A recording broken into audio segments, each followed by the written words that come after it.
Hello, my name is Carolyn Cochran, and this is my artifact analysis presentation for MAE 670. On my first slide here, we have our MAE Program Learning Outcomes, or our PLOs. They're categories 1 through 4, and this is actually how I'm going to be designating my presentation. First, we'll go through PLO 1, followed by 2, 3, and 4 with each of their artifacts.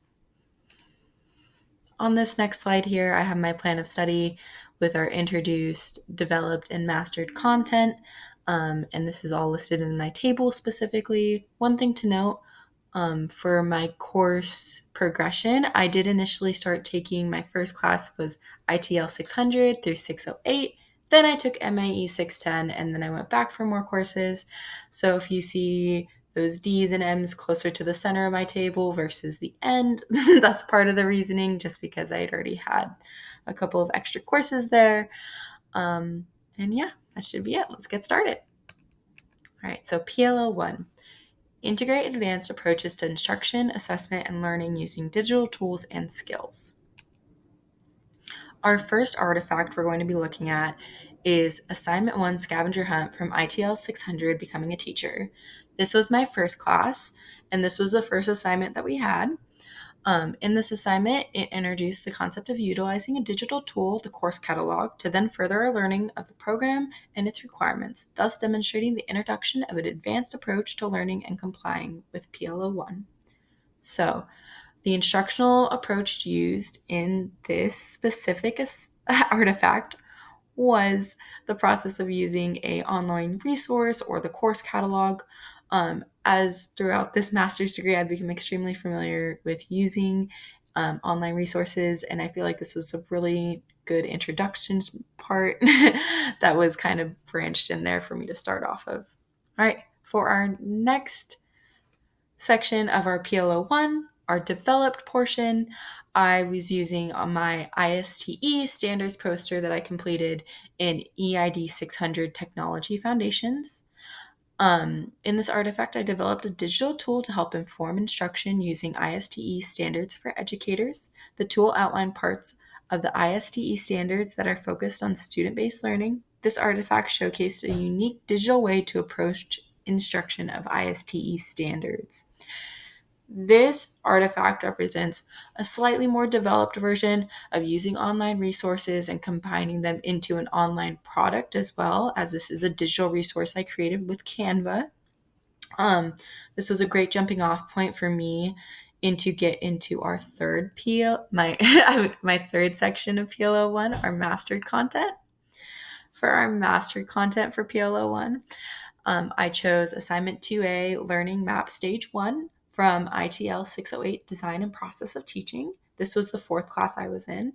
And in this assignment, I created an entire lesson plan using digital resources and content created in my music degree, which is what I was pursuing at the time. I was going to be a music teacher for K-8 education, and I was one for about 5 months before switching career fields.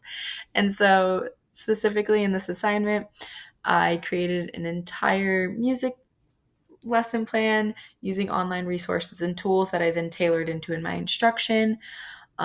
This really helped integrate advanced approaches, such as we used AI, and then we also use different portions of videos and things like that, along with students' creative video recordings of themselves for the music as well. And so just overall, this lesson plan plus its actual implementation, which I later did, I believe truly mastered this section of the PLOs because I integrated all of those advanced techniques.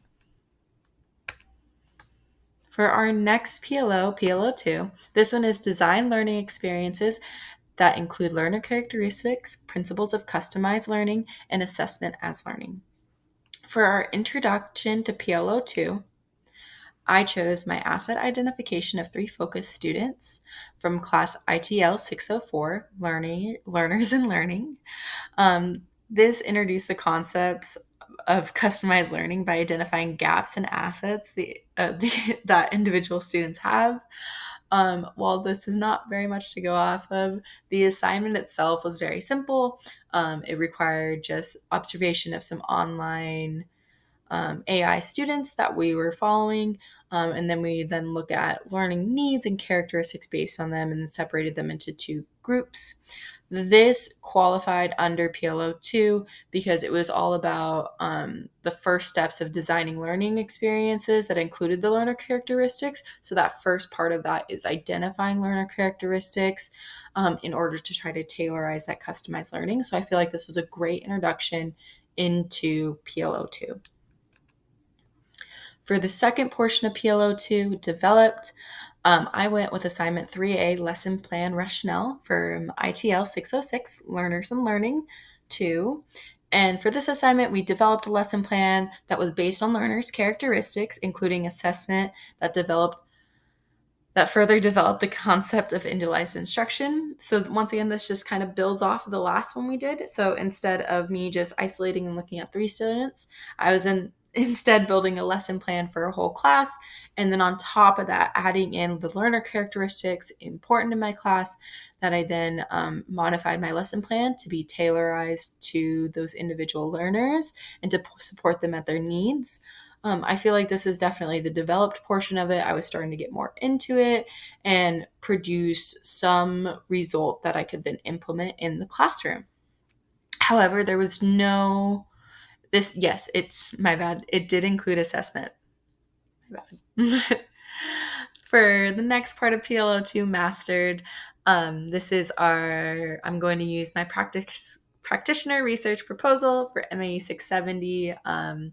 And this was my overall master's research proposal. So this designed and produced a research proposal that accommodated individual learner characteristics and focused on growth and development of skills where students were being assessed with the proposal. Specifically for my research proposal, it was a study into how the development of social skills could be done with students with autism through the use of peer-mediated intervention, that would hopefully increase social skills because it was such a unique type of study. And what I was looking into, I put a lot of focus into individualized learner instruction for that research.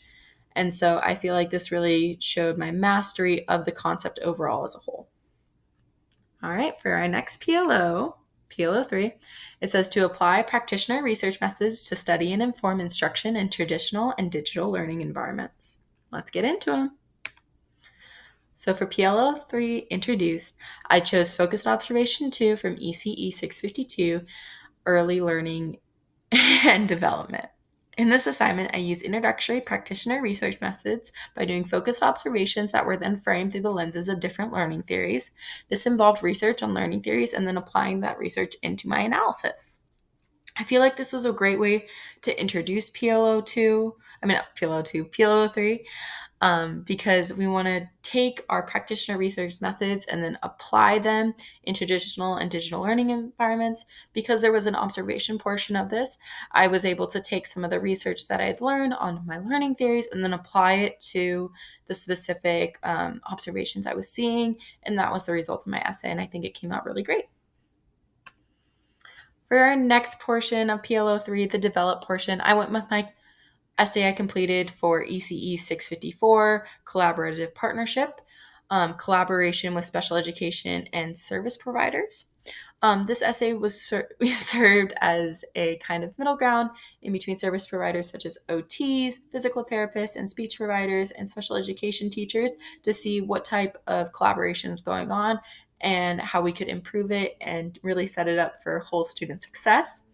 I developed and applied practitioner research methods to research on collaboration between service providers and special education teachers in order to inform the instructional landscape on the relationship between the two groups.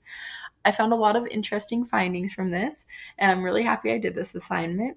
And I think this really showed my developed thoughts on the collaboration between the two and was really starting to grow towards that mastery level of content that I produced. For that third portion of PLO3, the mastered portion, I used the artifact barriers to early childhood education in rural communities. And this was done in course ECE 651, current issues in ECE. And this assignment shows a mastery in applied practitioner research methods to inform and study on barriers to early childhood education in rural areas.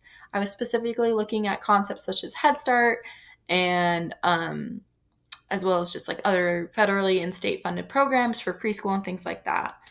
I think this really showed a mastery of my ability to apply practitioner research methods to study and inform because I was able to come up with findings at the end of it and develop conclusions that could be implemented possibly in the future. Um, and I think that is really great. And so that's why I believe PLO 3 in my Barriers to Early Childhood Education paper shows my mastery. All right, for our next and final section, PLO 4, develop reflective practices that are grounded in current learning and science research, professional ethics, and include pathways to continuous growth. For the introduced portion of PLO 4, I chose to use my plan of study assignment from MAE 610, Plan and Study and Practical Research. And this plan of study, as we all know, was when we initially chose our course plans and developed our initial developed mastered portions, and assigned them to each of our courses. I just thought it would really be funny to include this. And also, I think it does demonstrate that you can look back at something and also look forward at something. And it is grounded in a way to go with continuous growth. And so I think there's something to be said about the growth made not only from that assignment, but all the way through this assignment. And I think that itself really introduced the concept of growing into this program and developing yourself into the teacher you want to be. All right, for our next part of PLO 4 developed, I went with my collaboration with special education and service providers from ECE 634. This artifact helped me to develop reflective practice based on current science literature, regulating collaborative relationships between therapy providers and special education. This paper highlighted professional ethical considerations and included ideas for future studies. And finally, my PLO 4 mastered once again, is my practitioner research proposal for MAE 670. In this research proposal, there's a section relating to the current understanding of the benefits of peer-mediated intervention, and information regarding the ethical consideration is also given within the proposal with the ultimate goal of growth in social skills. And that is the conclusion of my artifacts. Thank you, everybody, for listening, and I hope everybody had a great time completing the course. And congratulations.